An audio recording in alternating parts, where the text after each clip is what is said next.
Senang sekali bisa bersama-sama kembali dalam pelajaran sekolah sahabat kita PowerPoint.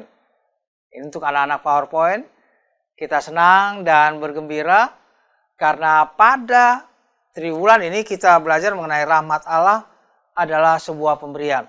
Kita sudah masuk kepada bagian yang kelima atau sahabat kelima, menjadi berkat dengan judul yang diberikan. Yang biasa kita akan berdoa.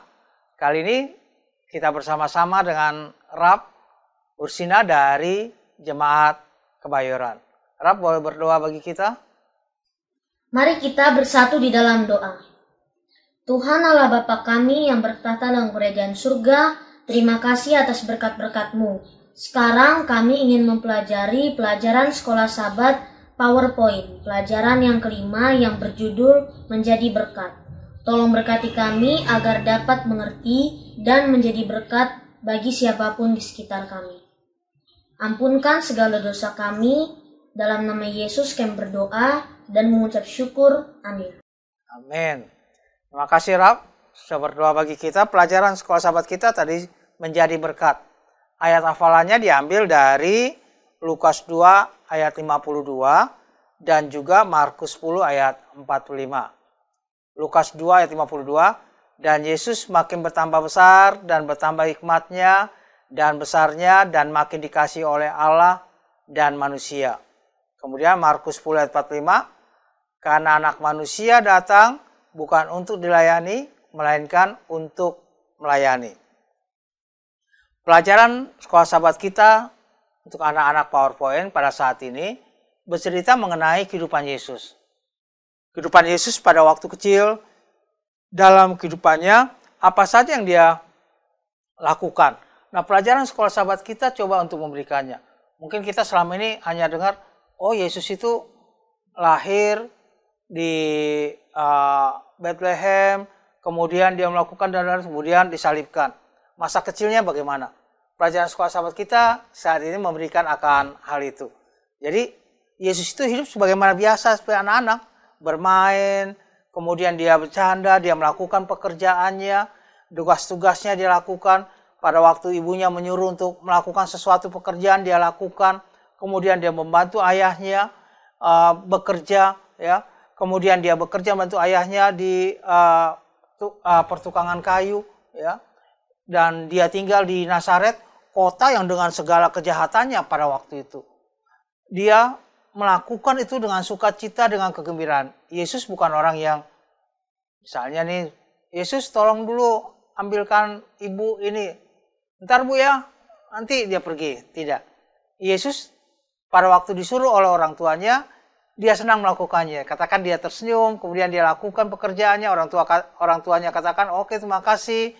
Kemudian dia diminta menolong ayahnya di pertukangan kayu, kemudian dia juga melakukan tugas-tugasnya, entah itu memotong dan lain sebagainya yang dia lakukan sama-sama. Jadi Yesus itu hidup sebagaimana biasa, sebagaimana anak-anak bertumbuh dalam melakukan segala pekerjaannya. Itu yang dia lakukan. Mungkin ada pertanyaan dari Rab pada saat ini. Pak Pendeta, saat Yesus kecil, Yesus punya teman tidak? Iya, jangan lupa bahwa Yesus itu juga bermain. Jadi bukan hanya di rumah, kemudian disuruh ibunya, disuruh ayahnya, dia pergi dan tidak. Katakan Yesus itu berteman. Dia punya teman, dia punya saudara-saudaranya juga, ya. Di rumah itu semuanya dilakukan, tapi tetap dia lakukan dengan sukacita, dengan kegembiraan, dimanapun dia berada. Pelajaran sekolah sahabat kita katakan, dimanapun dia berada, teman-temannya senang, teman-temannya gembira. Ada Yesus. Tidak katakan, pergi, ada dia. Tidak demikian. Teman-temannya senang karena Yesus selalu menjadi berkat bagi teman-temannya dimanapun. Dia membawa kabar baik, dia melakukan hal-hal yang baik, dan dia bermain dengan bermain yang baik, ya, sehingga teman-temannya suka dengan dia, juga keluarganya, ya, saudara-saudaranya suka dengan dia, senang dengan dia. Jadi dia melakukan segala sesuatunya itu dengan sukacita, dengan kegembiraan. Selain membantu orang tuanya, kalau disuruh oleh orang tuanya, juga membantu saudara-saudaranya yang lain, juga dia berteman dan lain sebagainya. Pelajaran kita katakan, dia bermain juga sebagaimana kita pada saat ini. Ya, dia bermain, lakukan hal lainnya, tentunya mainannya tidak seperti kita. Kalau kita mungkin sekarang kalau bermain, main pakai komputer atau pakai HP, dulu kan belum ada ya, belum ada HP, belum ada komputer, jadi bermain sebagaimana ada anak pada zamannya. Tetapi yang pasti bahwa Yesus itu memang bermain. Yesus itu berteman dengan teman-temannya, kemudian dia bermain dengan teman-temannya. Tapi dia tidak melakukan hal yang tidak baik. Dia tidak melakukan kekasaran, dia tidak bicara-bicara kasar, dia tidak marah-marah ke temannya, dia tidak melakukan hal-hal yang tidak baik lainnya. Semua yang dilakukannya itu menyenangkan. Bagi diri Yesus, juga bagi teman-temannya. Walaupun dia sudah diajarkan oleh orang tuanya siapa dirinya sebenarnya. Dan Yesus tahu apa yang harus dilakukan. Begitulah. Ada pertanyaan lain? Nah, aku mau tanya lagi nih Pak Pendeta. Pernah nggak Yesus berantem dengan saudara-saudaranya? Yesus berantem dengan saudara-saudaranya. Tadi sudah katakan bahwa dia punya saudara-saudara kan, punya saudaranya, tapi dia melakukan hal-hal yang baik. Dia tidak suka berantem, dia tidak suka ribut-ribut, dia tidak suka berkelahi, dia tidak suka ngambek, ya, dia tidak suka ngambek, dia tidak suka hal-hal yang tidak baik. Kemanapun dia selalu menjadi berkat, kemanapun dia menjadi berkat. Bagi saudara-saudaranya, bagi yang lain-lain, pelajaran sekolah sahabat kita memberikan bahwa dia itu melakukannya dengan sukacita, dengan kegembiraan. Kalau kita membaca pelajaran sekolah sahabat kita, memberikan kepada kita bahwa kepribadian Yesus itu melambangkan satu kepribadian yang memang ya orang yang baik, orang yang rendah hati, nggak sombong, dia tidak memegahkan diri, dia tidak rasa bahwa oh saya ini hebat, oh saya ini bisa begini, tidak, ya. Atau oh saya ini dimanja oleh ayah saya, oh saya ini dimanja oleh ibu saya, dibandingkan kalian, tidak. Jadi Yesus tetap melakukan segala sesuatu pada waktu dia hidup dunia, pada masa kecilnya adalah sebagaimana kita biasanya. Tapi dia tidak melakukan satu hal yang tidak baik, dia tidak melakukan hal-hal yang jahat, dia selalu menghindar dari hal-hal yang jahat untuk melakukan hal-hal yang baik. Begitu. Jadi pelajaran sekolah sahabat kita memberikan kepada kita bahwa kemanapun kita jadi berkat. Jadi berkat. Jadi berkat bukan berarti hanya kasih uang atau tidak. Kemanapun kita pergi, kita senang.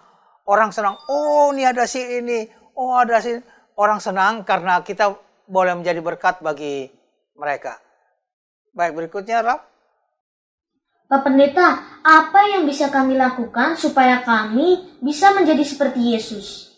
Dan sekalian doakan kami ya Pak Pendeta, supaya kami menjadi anak yang takut akan Tuhan.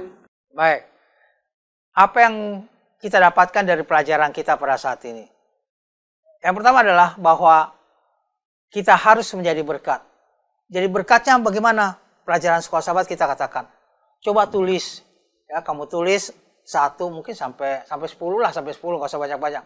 1 sampai 10, saya mau lakukan ini kepada si ini. Saya mau lakukan hal-hal yang baik ya. Misalnya saya mau memberikan pelajaran musik untuk teman saya yang kurang ini. Saya mau memberikan ini kepada teman saya. Coba tuliskan hal-hal yang baik supaya menjadi berkat bagi teman, bagi keluarga. Oh saya mau bantu orang tua saya cuci piring misalnya. Oh saya membantu orang tua saya mengepel. Ya. Oh saya mau jaga adik saya. Oh saya mau belikan adik saya ini tempat-tempat yang bagus. Oh saya mau kasih gambar-gambar yang bagus untuk adik saya. Ya, dan lain sebagainya. Jadi coba tulis 1 sampai 10. Setelah dapat, nah besoknya baru ini sudah saya lakukan, ini sudah saya lakukan. Ya. Jadi kita boleh menjadi berkat dimanapun kita berada. Kita boleh menjadi berkat sebagaimana Yesus. Ya. Yesus menjadi berkat bagi keluarganya, bagi saudara-saudaranya, bagi orang tuanya. Dia juga menjadi berkat bagi teman-temannya. Teman-temannya menyenangi dia, teman-temannya suka dengan dia. Teman-temannya rindu untuk sama-sama dengan dia. Karena dia selalu menjadi berkat kemanapun dia membawakan hal-hal yang baik. Demikian Rab. Baik, kita tunduk kepala untuk berdoa. Bapa di dalam surga, kami terima kasih karena Tuhan telah bersama-sama dengan kami. Terima kasih pelajaran pada saat ini yang mengajak kami boleh menjadi berkat sebagaimana Yesus pada waktu hidup di dunia ini, pada masa kecilnya dan masa remajanya. Tuhan boleh memberkati semua anak-anak PowerPoint. Tuhan jagai, berikan kesehatan, berikan mereka hikmat akal budi, dan berikan kerajinan mereka dalam mempelajari firman Tuhan, juga di dalam pendidikan mereka. Ampuni segala dosa dan kesalahan kami. Kami berdoa dalam nama Anak Yesus Kristus Tuhan dan Juru Selamat kami. Amin. Jangan lupa tetap belajar Sekolah Sahabat PowerPoint karena banyak berkat ada di dalamnya. Tuhan memberkati.